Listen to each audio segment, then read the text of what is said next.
can I do? 'Cause I'm just a sinking ship, and you're just a pair of lips that I've lost in the moment. All I want is for you to come back. Now I'm caught in the middle of life, and I need you to survive.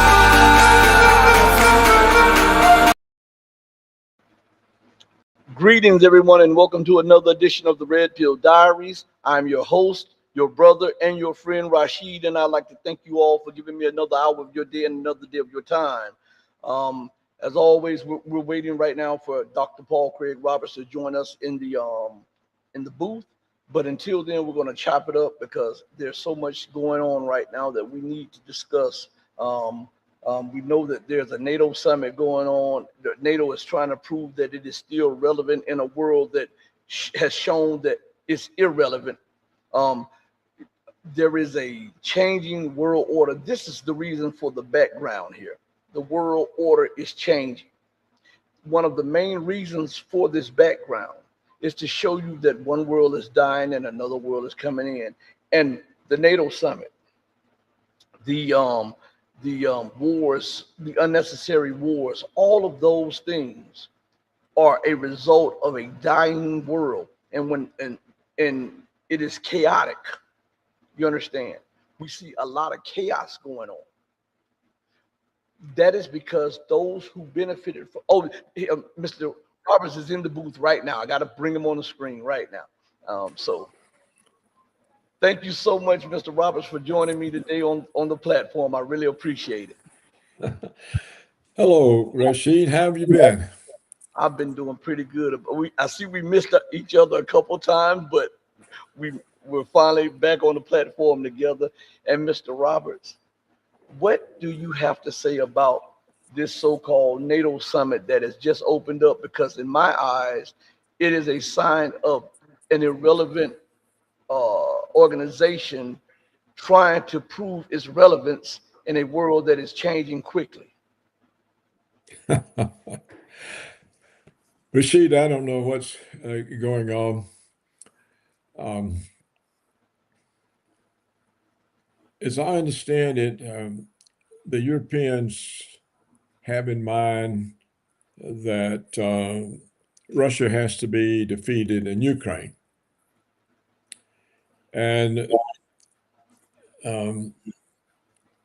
it seems to be the case that at this meeting, there's going to be some sort of decision or resolution made about the support for Ukraine. And the question is, does Trump sign on to it? Because for reasons that I don't understand, the Kremlin has it in its mind that Trump's on their side and wants to end the conflict. But a subject, according to news reports, of this meeting is to decide about support for Ukraine in the war against Russia. So if that comes up and the Europeans vote for it and Trump doesn't, there's a NATO problem. If it comes up and they all vote for it, then the Kremlin has been mistaken, thinking that Trump was on their side and wanted to wind the conflict down. So that's kind of the way that I look at it, and I haven't been paying close attention because there's a limit to how many times I can point out that Putin's not making good decisions. Well, Mr. Roberts, it has to be. This has to be. Nobody could be that naive, especially a person that served in the KGB, a person that served as the prime minister, a person that served and all of these different former Soviet and Russian security services, and a person that has brought his country back from the brinks of ruins. So, could this be the sleight of hands, like the magician? Because I mean, everybody knows that it is American policy to neuter Russia's nuclear potential and to balkanize Russia and take over Russia's resources and prevent it from reemerging as a global power challenging the United States. Yeah, you would think the Kremlin would know that, but uh, Putin says continually, and Peskov, the Kremlin spokesman, that they trust Trump, and they're relying on Trump to persuade Ukraine and the Europeans to arrive at a negotiated solution. Just the other day, the Kremlin again said that it prefers to end the conflict with a negotiated solution. In other words, the Kremlin doesn't want a military victory. And for 4.5 years, it's done nothing to obtain one. And Putin still talks like, well, we've almost got all the Ukrainians out of Donbass. And when they're all out, we've achieved our goal. Go. Yeah. But they haven't. And Putin said something else that was very strange. He said this to a Russian group, maybe the cadets, maybe the media. Uh, he said that Europe's intention to continue the war overlooks the facts on the battlefield. Well, the facts on the battlefield no longer mean anything because the battle against Russia is now being uh, taken deep inside Russia. The Ukrainians, with American and European guidance and satellites, are striking oil refineries deep into Russia, energy storage facilities, causing airline disruptions, um, causing all kinds of trouble deep inside Russia. Well, that's where the war is. It's no longer on some battle line in Donbass. And Putin is talking about a battle line that's no longer very relevant. So I kind of feel like he's just gotten worn out. He's been in office 25 years, I think. That's enough to wear out anybody. And I think he's just gotten worn out and lost his grasp, or he's clutching at straws. I've never understood, Rashid, why Putin didn't want a quick military victory. I I've didn't. never understood. It's never made any sense because the war has widened and widened and widened.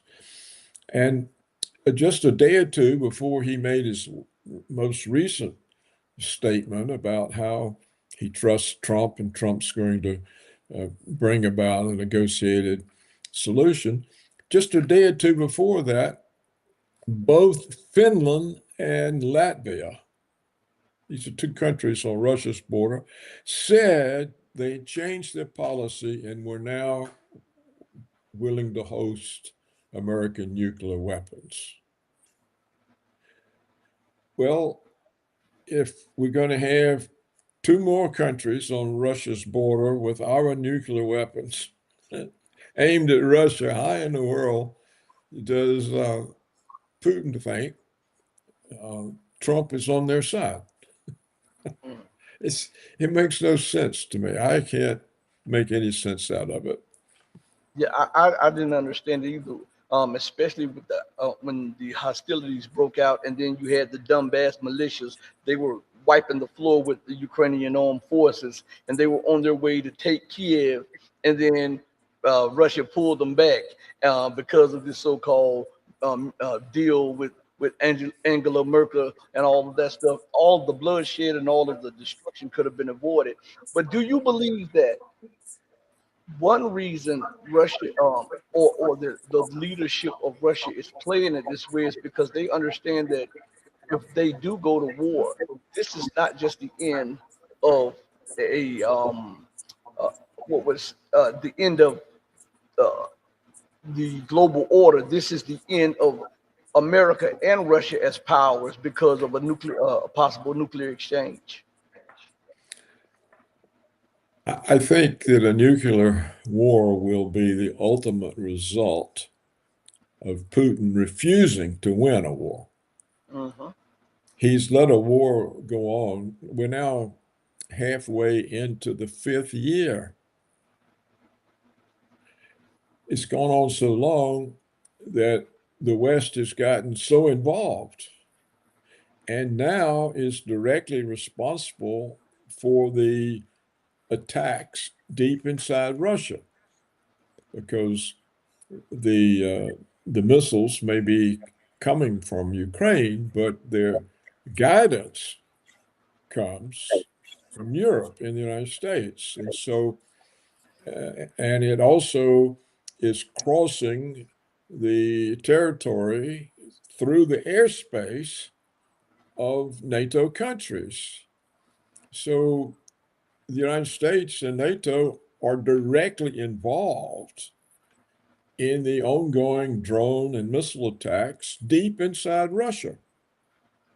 And there are civilian casualties. There's now gasoline rationing. There's all kinds of disruptions in people's lives. And and now we've got, as I said, Latvia and Finland agreeing to host nuclear weapons on their soil. This is a huge change in policy. So you can see how wide the war is. And for Putin to think that it's somehow limited to a battle line in Donbass shows he's not connected to reality. And he's ignoring the facts. So if Trump's on his side, who put the pressure on Latvia and Finland to break their long-standing prohibition about hosting nuclear weapons? If Trump's on their side, why has he gone to a G7 meeting where allegedly an item to be decided is how much more support Europe is going to give to Ukraine? So I think that there's something seriously wrong. If Putin had won the war right away, none of this could ever have developed. There wouldn't have been any danger of any more war because it would have been over before anyone could react to it, before anybody had time to get involved, to send weapons,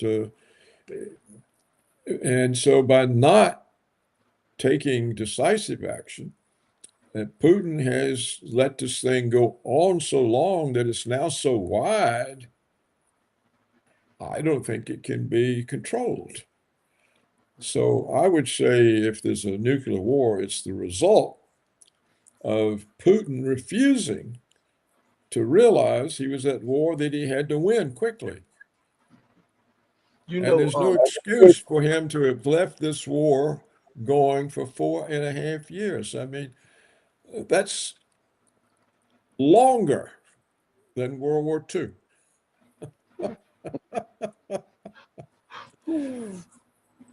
but Mr. Roberts, do you also consider this a lot of the red lines that Russia put out? No deep strikes into their territory. Every red line the United States and the West has crossed. And let me play devil's advocate for a second, because it's going to include Israel at this. All right. A lot of people say that Israel has control over America's foreign policy, right? And yet at every moment in the Middle East, Russia capitulated or made accommodations for Israel's policies in Lebanon, Israel's policies in Syria, and and yet Israel was one of the main countries that helped arm Georgia, that has sent air defense systems to Ukraine. That is, and if what everybody is saying is true, that Israel is over the United States policy, why isn't Russia being more direct with Israel and America militarily? And I have no idea. I don't understand how such a tiny, insignificant country as Israel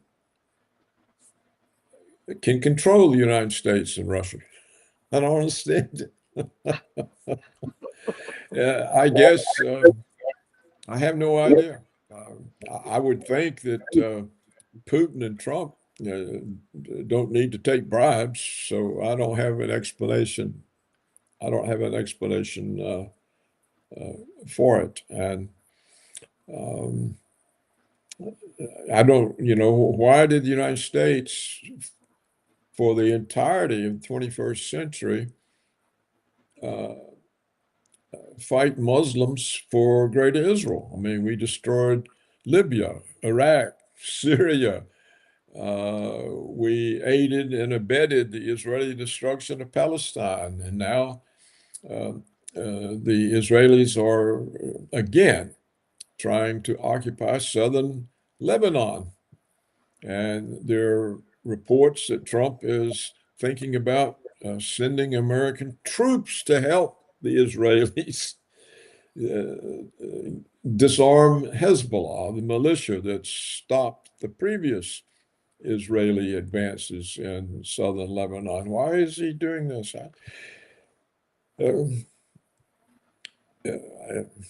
I can't explain it.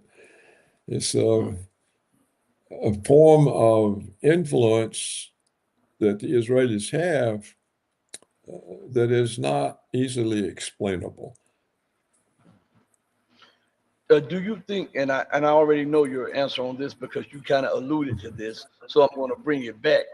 Do you think Russia's inaction from step to step to step to escalation? Do you think their inaction and their refusal to strike U.S.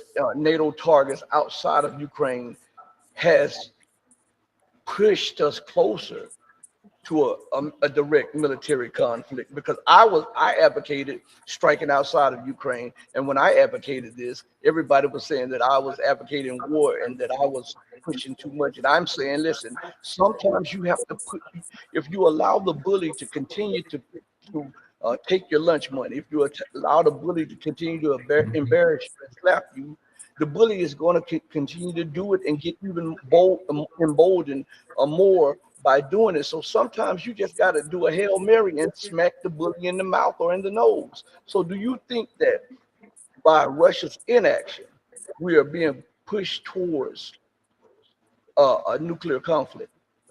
Yes, of course, because Putin has destroyed any fear of Russia or any respect for Russian military response.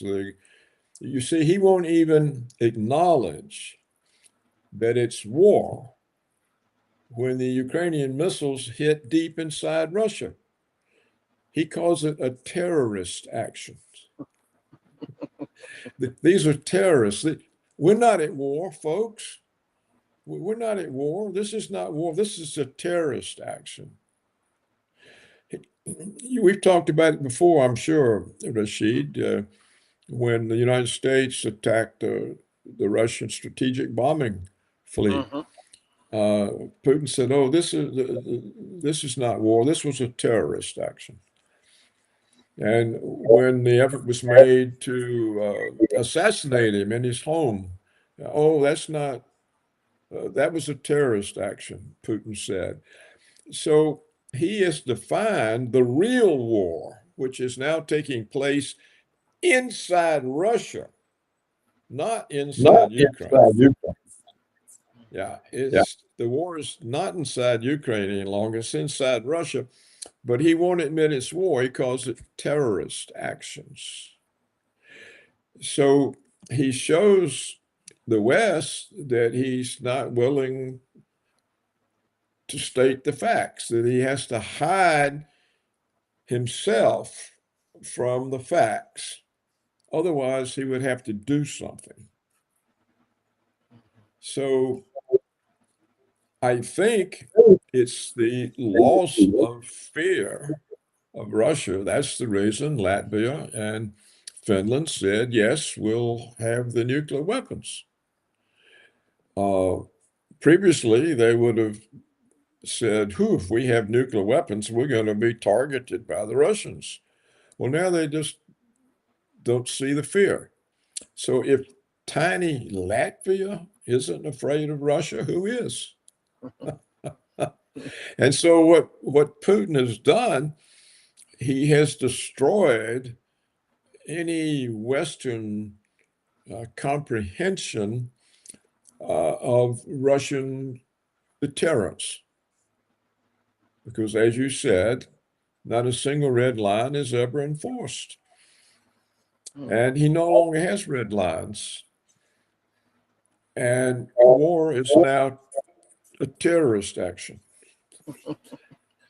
So that, in other words, when he calls it a terrorist action, he removes it from any responsibility of the United States or NATO or Europe. It's just a terrorist action.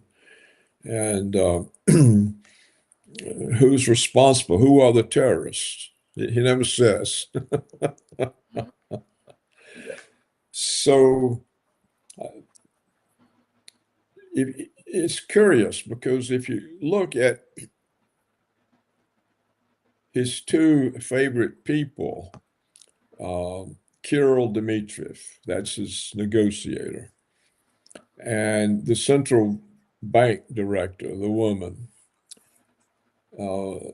they're not Russian nationalists. They're pro-Western people.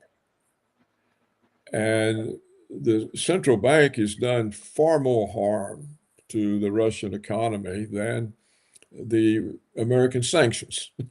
And yet she's still in office. And she hasn't any public support. But Putin keeps her there.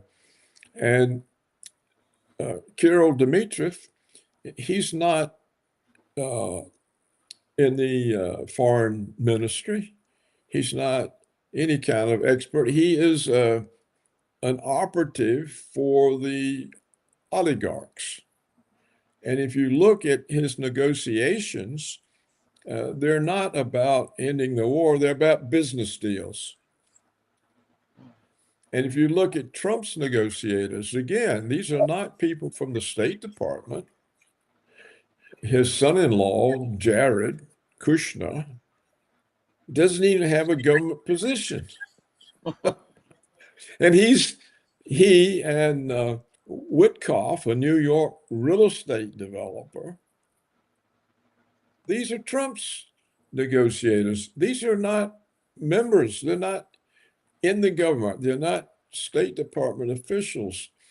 And so you have neither Trump nor Putin using the responsible officials to conduct these negotiations. You've got businessmen making deals. So that tells you for sure there's something that's really gone wrong. Something is awry when people who aren't even in the government are the ones making the deals. And you don't get discussion of this, as you know. If you raise a question, they accuse you of wanting war or something. And when I first started making these points, there was a guy, his last name is Orloff, and he was saying, "Oh, Roberts is a bloody-minded. He just wants war and people to die." Well, of course, I wanted to avoid war by not allowing a conflict to continue for 4.5 years and to grow far beyond the Donbass borders. As I say, it's now deep into Russia. That's where the war is. And the outcome is going to be, I think, or I fear, that the West will continue pushing Putin and Russia until their backs to the wall. They can't do anything else but use nuclear weapons. So that's been my prediction now for 4.5 years, and I'm sticking to it.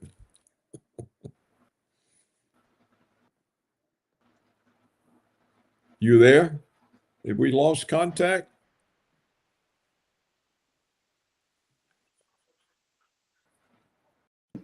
App, but can you hear me? I Can you hear can me? now, but you were frozen. Yeah. Oh yeah. Sometimes the streaming apps like Restream and StreamYard, sometimes they freeze on you, and I have no control over that. But I heard everything you said. But Okay. Dr. Robert, when we look at this whole situation, Russia has demonstrated a new generation of weapons that the United States could only dream of having. They have a battle hardened military. The United States military is stretched thin, and we can see that some of the weapons that the U.S. is producing is not even worth the bolts that are put into the machinery. Why won't Russia? And I'm not talking about just hit Latvia. I'm saying since these operations are being conducted, and it was openly admitted they have multiple war rooms in Germany and across uh, Europe, led by the United States and other nations. Why won't Russia use one of these hypersonic missiles or Ereshniks or whatever to send a message? Because no one can cry foul if Russia strikes out. Because remember, NATO invaded Russia. They actually invaded Russian territory. Mhm. Well, the Russians don't need to do that. Look, they won't even strike Ukraine in a decisive way. See, all the Russians have to do is to actually make war on Ukraine, not the little villages in Donbass. They've never tried to stop the ability of the Ukrainian government from conducting the war. They engage in tit for tat. Ukraine sends drones into Russia and Russia attacks back. It's not part of a plan to win the war. It's tit for tat. You do this and we'll do this back to you. And so Putin is not fighting a war. He could very easily knock out the ability of the Ukrainian government to continue the fight. He's never done that. He's never closed down Ukraine. Never. And therefore, he's accepted high casualties, both for the Russian forces and for the Ukrainians, by slogging it out little village by little village, kilometer by kilometer. All of this is totally pointless. No reason to ever have this type of a never-ending uh, ground combat. All he had to do was to disable the ability of the Ukrainian government to conduct war, and he never did it. He's never attacked Kiev with any intention of making communication impossible, of making it impossible for the ability of the government to function. He's never closed down the supply routes into Ukraine. He lets all the weapons come, and then after they get at the battlefield, then he attacks them. This is not the way you conduct war. It's totally non-serious. It's accepting casualties for no purpose, particularly now, since the war is no longer in Donbass, it's inside Russia. It was some years ago that Putin made the announcement that Russia would never again fight a war on its own territory. He was speaking about the German invasion. And, well, he's been fighting one on his own territory for 4.5 years. And it's going deeper and deeper into his territory. And he calls it a terrorist action. Well, this is it's either a totally non-serious person or a person completely immune to reality. And Trump goes to a NATO meeting where they're going to decide how much more help to give Ukraine. And Putin says he's on our side. He's going to resolve this. This is nonsensical. So how can we discuss something that makes no sense? We can't. What do you think? Because his power is not absolute. He has a national security panel, and they have say, why aren't they pushing him to strike more hard and more directly to end this war? Because I think that you have to hit the bully, and you have to hit them where it hurts, so that they'll understand the consequences of their actions. Because if you allow the bully a free hand, the bully will take the free hand and continue its bullying. Well, you see, the world's been listening to that lesson ever since Neville Chamberlain went to Munich and met with Hitler. So why doesn't Putin see it that way? We don't have an answer. And what Putin doesn't need to attack the Americans or Germany or Finland or wherever, Poland. He needs to attack Ukraine. This is what he hasn't done. Oh, yes, they send in missiles. They hit this supply depot here. They knock out this electrical installation here. But none of it is tit for tat. None of it is part of a war plan to close down Ukraine and get the war over with. They've never done that. There's never been any evidence of a Russian war plan. And there's never been any effort to make it impossible for Ukraine to continue fighting. So it's almost as if Putin wants the war to go on forever because he's taken no action to end it. And now he says Russia would prefer to end the conflict with negotiations. Well, he never had any intention of winning it. And now he's relying on Trump to talk the Europeans out of it and to close down Zelensky. So it's now Trump is going to make Zelensky stop. Well, the only reason Zelensky is there fighting is because of the Americans. We're the ones that overthrew the Russian-friendly government, put in our puppet, and has supplied them with hundreds of billions of dollars of weapons and money. And Putin thinks that Trump's on his side. Well, how does he get that idea? I don't know how he gets that idea. I guess Trump tells him, and Putin wants to believe it. But but So he's been scammed. Look at it this way. Putin's been scammed. Trump scammed him.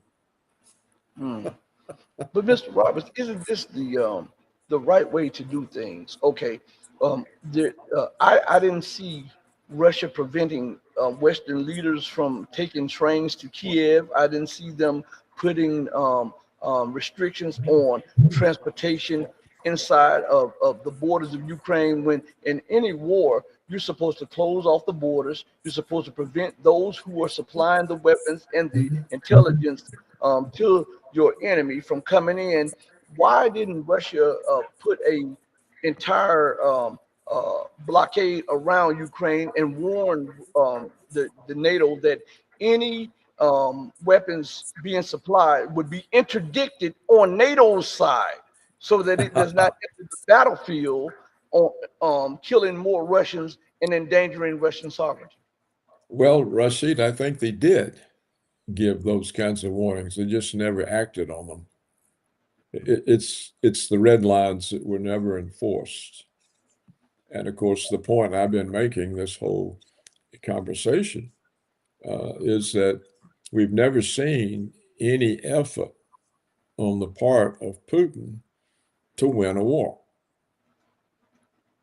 We still don't see any effort to win a war. He just announced that they prefer to negotiate than to fight.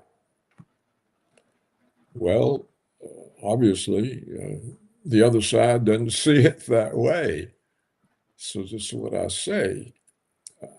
How do you explain Putin? Is he just totally unrealistic?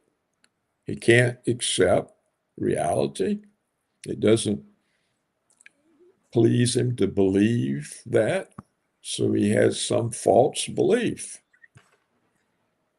But again, we've never seen any sign of a Russian war plan to win the conflict.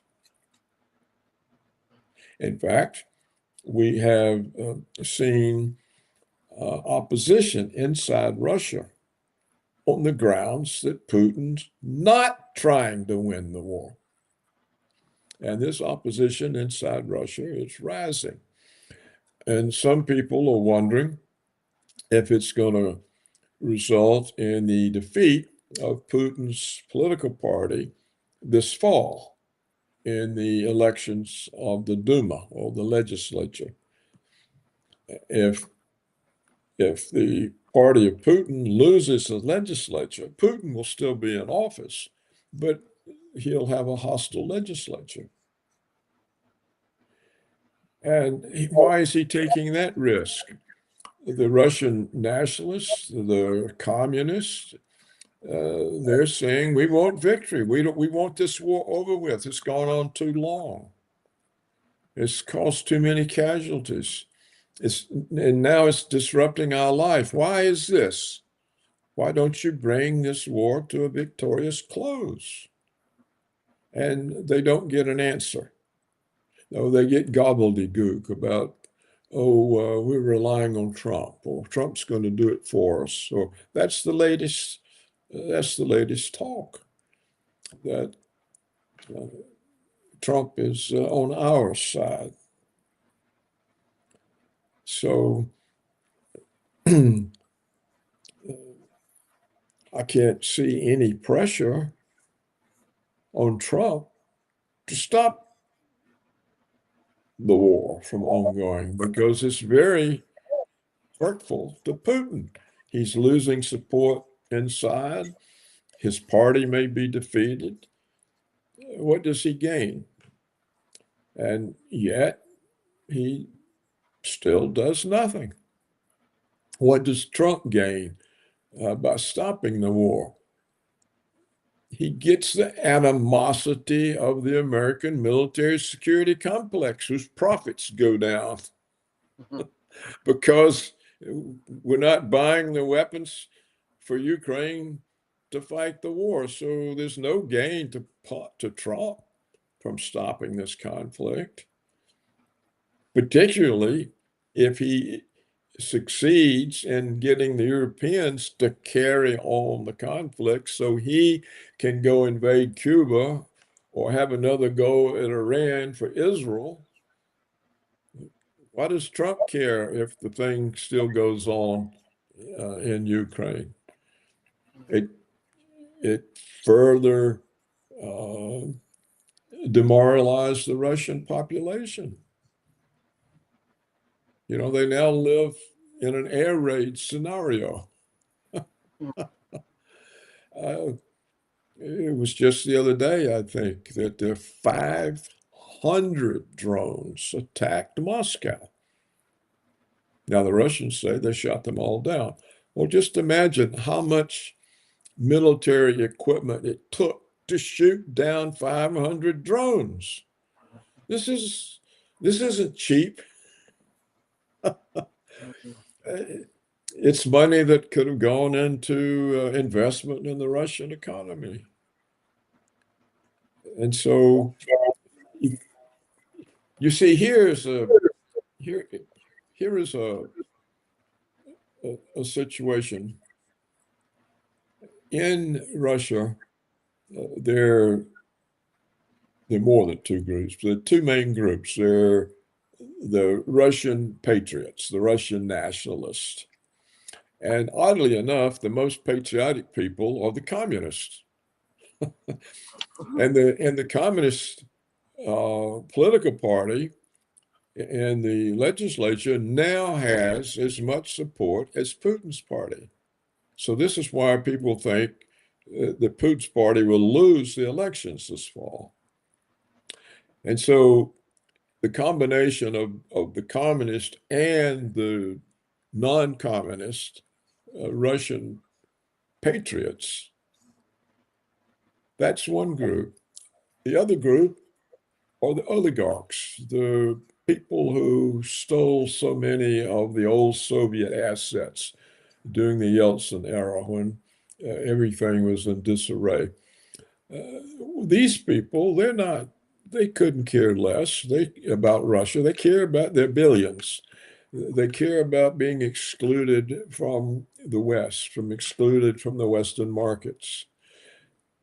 They just want the war over with. They don't care who wins. They just want it over with. And they want it over with in a way that they regain access to their funds abroad, their ability to travel abroad, their ability to pick up all the deals that have been out of their hands during this period of conflict. And they're the ones that Kirill Dmitriev reports to, and the ones that I think, the ones that the central bank director reports to. So these are the two people who seem to have the most influence on Putin, not the military, not the foreign minister, not the intelligence services, but the agent for the oligarchs and the central bank director. And neither of those two are pro-Russian, they're pro-Western. So Putin tries to ride both horses, but it's impossible to ride two horses. You've got to be on one or the other, particularly two horses going in different directions. And that seems to be the game he plays. One day he says something that appeals to one side. The next day he says something that appeals to the other side. He doesn't seem to have a policy. And so I've sort of given up writing about it, trying to analyze it. And I agree with you that the inability of Putin to act decisively is bringing on a larger war.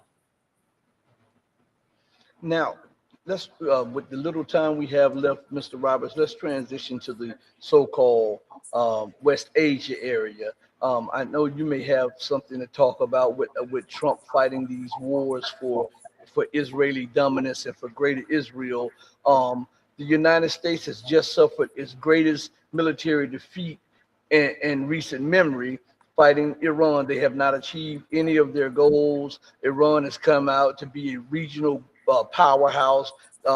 We could see at the Ayatollah's funeral commission that processions that 120 countries were represented there. Iran is not isolated. Iran's financial system just connected with Russia's financial payment system, which is connected to the Chinese SIP system. So we're seeing that everything that America has tried to do has come with unintended consequences that has weakened the American empire, and all at the behest, some would say, for Israel. Where does this lead us from here? Well, um, it's leading us into integrating the United States government and the United States military with Israel's. This bill is currently in Congress. They're using the 2027 Defense Authorization Bill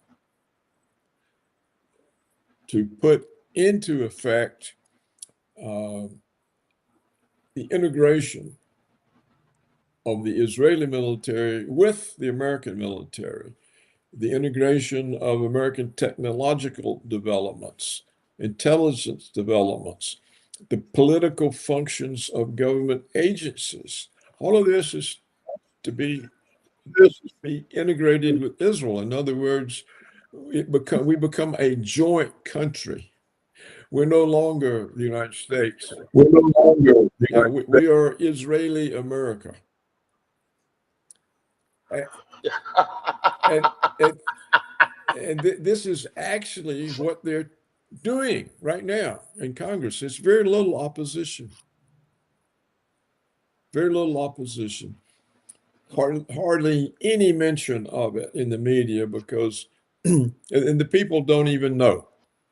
The vast majority of the people don't even know this is what's happening. The media won't tell them because, that would be anti-Semitic to block Israel. So people don't know this. I don't know if you knew it or not. But the vast majority of people have a clue that Congress right now is working as hard as it can to destroy American sovereignty by integrating us with a foreign government. Well, that should tell you a lot. What else is going on right now? Well, you may remember that during Trump's first term, he alone, of all the heads of state in the world, accepted the Israeli occupation of West Palestine, West Jerusalem, West Jerusalem. West Jerusalem is under the protection of international law. It's an Israeli occupied territory in which Israel has no right to annex. It's strictly against international law, and no other government was willing to say, we will legitimize the Israeli theft of West Jerusalem by putting our embassies there. No, only Trump.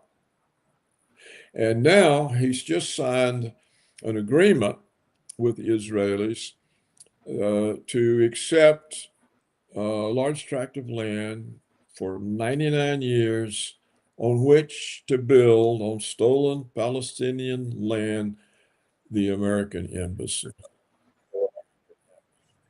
So here you see is the Trump regime legitimizing Israel's theft of Palestine.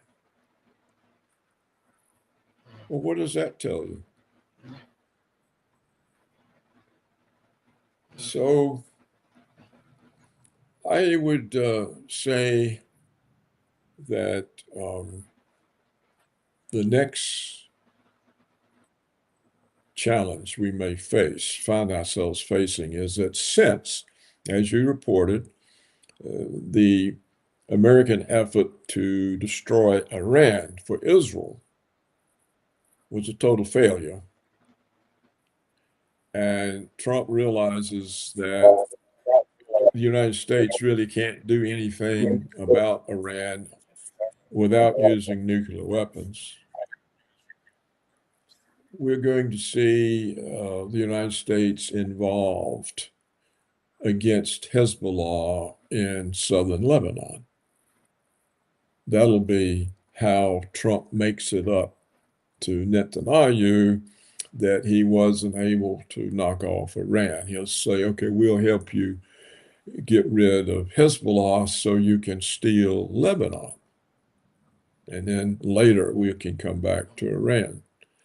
So I think that's what we have to watch. You see, the Israelis have consistently broken the memorandum of understanding that the United States and Iran signed. It's the basis of the terms for holding the negotiations. And yet, one of those terms is that all Israeli aggression in Lebanon ceases, but it hasn't ceased, it continues.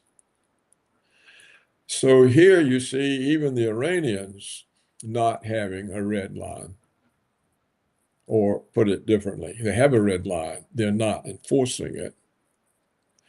And we see the United States has either threatened or bribed the Lebanese government in Beirut to disarm Hezbollah.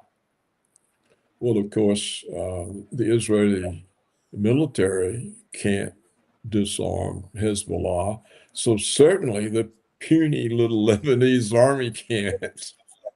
And so it's set up, and we have reports that Trump has been talking about, could we send troops to Lebanon to disarm Hezbollah?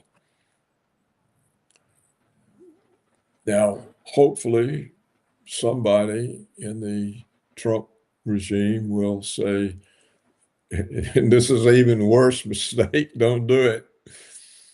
We couldn't deal with the Taliban, and we certainly can't deal with Hezbollah. So, but that may be the next blunder that we commit, or Trump commits. We'll commit troops to help Israel subdue Hezbollah in Lebanon to make up for having failed Israel in Iran. So again, you can see the power of the Israeli influence, and it's so great that the Congress is at work to integrate and create one country out of two. And the American people don't even know that their sovereignty is at risk. So I'm going to play a clip what you're saying about the integration of the two. But I also wanted to say, let us not forget that under Trump, he recognized Jerusalem as the capital of Israel. He legitimized the stealing and the sovereignty of Israel over Syrian Golan Heights and over Palestine. Lebanon Palestine. and over Palestine also. So these things did not just come out of the blue. now we're getting a real look at what he is really about. But this clip here goes to the heart of what you were saying about the military being integrated. Israel has become increasingly militaristic, militant. It's at war literally with all of its neighbors. It's on a land grab throughout the region. Anyone who doubts that, just look on the patches of IDF soldiers. It shows greater Israel, which would include big parts of Saudi Arabia, Iraq, Syria, Lebanon, and neighboring countries. So they clearly have territorial ambitions, but they also have a problem because they're a small country, although, as you point out, technologically advanced, but they are a small country with limited military and financial resources. So the answer has been and continues to be, well, we just simply get the U.S. to do our fighting for us. They give us the weapons, they give us the support, they refuel our planes, our jets, our bombers, and then we can continue conquering territory. But the problem is, and actually Netanyahu has said this, he said have a seven-front war, but the eighth front that we're opening is for the American mind, is American people, the battle for their opinion. Well, it's not going well on that front, and I don't think it's going well on any other fronts, to be quite honest with you, because poll after poll that we've discussed on the show shows the American public, particularly the younger generation, pulling more and more away from Israel. This is something that really the older generation, the Fox News watching generation, still maintains this, but for younger generations, it's gone. So how do you solve this problem? Because eventually the people are going to speak up. They're going to be able to eloquently tell their representatives, we are tired of this. If you want to keep your job, we need to stop these entangling alliances. And if that's the case, then Israel faces some big problems because it can't keep starting wars if it doesn't have the resources. So what do? Magic. You get rid of this requirement to get a yearly stipend from the U.S., and you simply integrate the two militaries together. Now, Americans do not want more wars, but Israel obviously does. They keep starting new wars. They want more wars. Hey, that's fine. It's up to you, though. You're on your own. I mean, if this merging of our two militaries and intelligence apparatuses goes through, what would the average American think? Would there not be more incentive for Israel to start more wars because they've got Big Brother behind them with all the weapons and the money? They will not have any incentive to make peace with their neighbors. On the contrary, and so we're going to get sucked into multiple new wars. Well, that's what I've been saying for a long time. And the only comment I would make, I don't know who that was, the only comment I would make is that he seems to think the American people are more powerful than Israel. And I don't think the American people have any influence on their government. I think Israel has far more influence on the American government than the people have. Voting doesn't matter because the power of Israel comes not only from the many, many decades they have enshrined themselves as victims.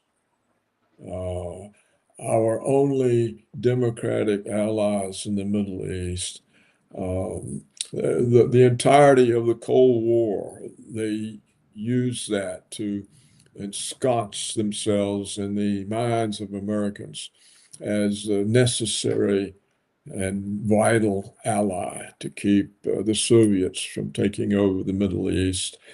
And they get billions of dollars every year that are used to purchase our elections.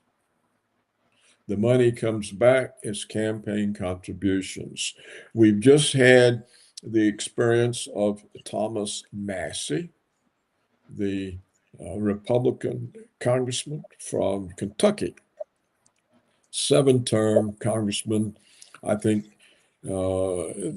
his last congressional election, he won by something like 75 or 85% of the vote. Well, he was just defeated in his primary election by Israeli money, $30 million an all-time record spent in a primary election to unseat him as a candidate for re-election. Well, that's the power of money. And it's not the American people's money, not in the form of their donations, that elect senators and congressmen. So whether or not the American people catch on and do anything,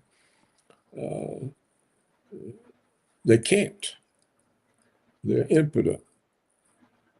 Look, Trump, at Israel's insistence, was able to force Marjorie Taylor Greene to resign because she said, all they're going to do is drag my name through the mud. There'll be endless scandals, accusations. And since we already know we're helpless to stand up to Israel, I'm just leaving. So I think that's the only comment I would have about what whoever that was said. I mean, he's right. And it's the Israeli prime ministers themselves who hold up the maps of Greater Israel. They hold the maps up. They've been doing it for decades. Now, Greater Israel originally was from the Nile to the Euphrates. Well, the Nile is the river in Egypt, and the Euphrates is the river that splits Iraq in half. So Israel was claiming the eastern part of Egypt all the way halfway into Iraq, and that included Jordan, Syria, Palestine, and Lebanon. And part of Okay, Arabia. that was Greater Israel. Well, about a year ago, an Israeli minister held up a new map and says, well, actually, now Greater Israel includes half of Saudi Arabia. And then just a few months after that, they held up another map and they said, well, no, Greater Israel is from the Nile to Pakistan. Well, that's the entire Middle East. And that's their agenda. And it's Israel that has the agenda. What do the Muslims have? They haven't got a damn agenda. They sit there and disappear one by one. Mm-hmm. Iraq, Libya, Syria, Palestine. We had to go at Iran. That's not over with. In Lebanon. This is the third time the Israelis have gone into Lebanon trying to annex the southern part. The other two efforts, the Hezbollah militia drove them out. This time, the Israelis may have more success because the destruction of Syria has made the supply lines from Iran to Hezbollah harder to use. It's harder for the Hezbollah militia to be supplied with weapons and financial support because Syria is gone. We don't know what's going to happen. As I said, there are reports that Trump at least raised the question of whether we should send troops to help the Israelis disarm Hezbollah. So I see no end to the American participation as Israel's guy. We're their hitman. We see it again in what I described as the effort of Israel to integrate the two countries. And that's ongoing. That's something I think you should focus on. You should focus on that because it just doesn't get any media attention. And people need to understand that Congress is selling out America, American sovereignty. They're destroying the sovereignty of the United States with this integration of America with Israel. We cease to be sovereign. We become Israel America. I guess we'll take the stars off and put the Jewish star there. There'll be a Jewish star in red and white stripes. And but you see, and I'm not making a joke. That's what is being accomplished. That's what they mean by the integration. So I think we've had a good discussion. You ask good questions. I think but I don't think much more can be said. We just have to watch and see what happens. Let's just hope somebody tells Trump that sending American troops to Lebanon is not a good idea. Unless Iran becomes like Putin, unable to make good decisions, any American troops sent to Lebanon would come under full-scale attack from the Iranian missiles. And as we weren't able to protect them in the Gulf oil states, we wouldn't be able to protect them in Lebanon. And I myself don't think the American force would be very effective against the very hardened Hezbollah militia. These are capable warriors like the Taliban. They're not an enemy that's easy to defeat. And as we found out in Afghanistan about the Taliban, and as the Red Army found out about the Taliban, and Israel has found out about Hezbollah. It's not easy. So we'll see if the next episode in the American, Iranian, Israeli thing is we send troops to Lebanon, then we'll know the situation is quickly worsening, and we can talk about it again. Thank you, Mr. Roberts, for joining me on the platform. I really, really appreciate it. It's a pleasure. And I'll send you the link to the show. Now, everybody listen. I have to say this going out. I say this ad nauseum, but I'm going to continue to say this. Remember to do right by others, because it like fills my heart to say this, because you shouldn't have to say this so much. Do right by others because it's the right, the humane, and the godly thing to do.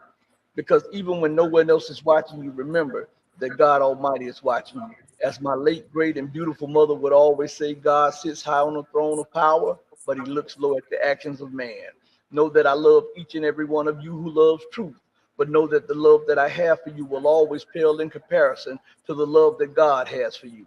Until we next speak again, stay strong, stay true, but above all things, remember to stay righteous. Hey, mama, your baby boy still loves you more than life. Thank you, everybody. Peace. We're out of here.